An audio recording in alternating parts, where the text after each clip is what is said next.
Hey, movie buffs. Welcome back to CineMania, your go-to spot for all things cinema. Today, we're diving into the fourth installment of a franchise that's been making us laugh and gasp for nearly 3 decades. That's right, it's Bad Boys, Ride or Die. So, buckle up, and let's ride through this explosive new entry. First off, let's talk history.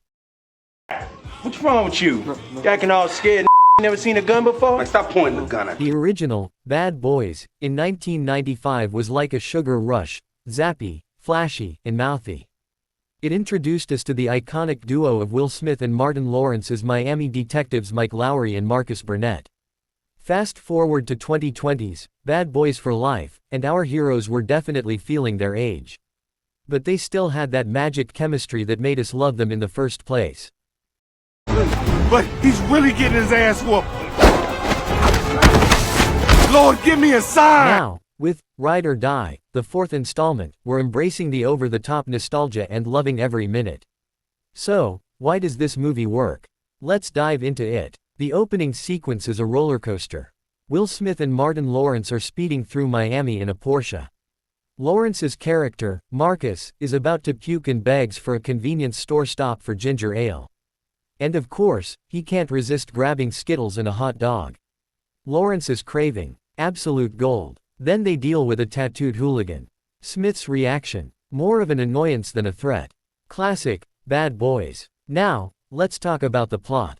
We've got corrupt cops, cartels, and ultraviolence jacked to video game intensity. But honestly, the plot's just the backdrop. It's all about Smith and Lawrence's chemistry. These two don't just share lines, they ping-pong off each other's energy, creating that Bad Boys magic. The action, really top-notch. We've got shootouts on helicopters, a finale at an abandoned theme park, and cameos from Tiffany Haddish, DJ Khaled, and Michael Bay. It's a wild ride from start to finish. And speaking of Michael Bay, his cameo. Absolutely hilarious. It's like a mini Bayhem moment in the middle of the movie. But, let's be real, no movie is perfect. So, here are some cons. First, the plot can feel pretty standard. We've seen the corrupt cops and cartel villains before, and there's not much new here. It's predictable, and at times, it feels like the movie is going through the motions. Also, the over-the-top nostalgia might not hit for everyone. If you're not a longtime fan of the series, some of the callbacks and in-jokes might feel a bit forced or cheesy. It's like being at a party where everyone's reminiscing about inside jokes you don't get. Awkward. And lastly, while the humor is mostly on point, there are moments where it tries too hard and falls flat. Not every joke lands, and some scenes feel dragged out. It's like watching your dad try to be hip with TikTok dances, some things just aren't meant to be. Despite these flaws, Bad Boys, Ride or Die, is the cinematic equivalent of comfort food. It's amped, familiar, and a reminder of why we love these movies. Watching Smith and Lawrence trash talk each other with 29 years of built-up disgruntled conviction.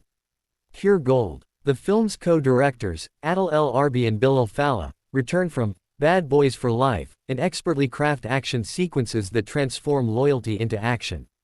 In summary, Bad Boys, Ride or Die, might not be groundbreaking, but it's a fun, nostalgic ride that delivers on its promise of explosive action and witty banter. So get your movie tickets and get watching. That's it for today's review.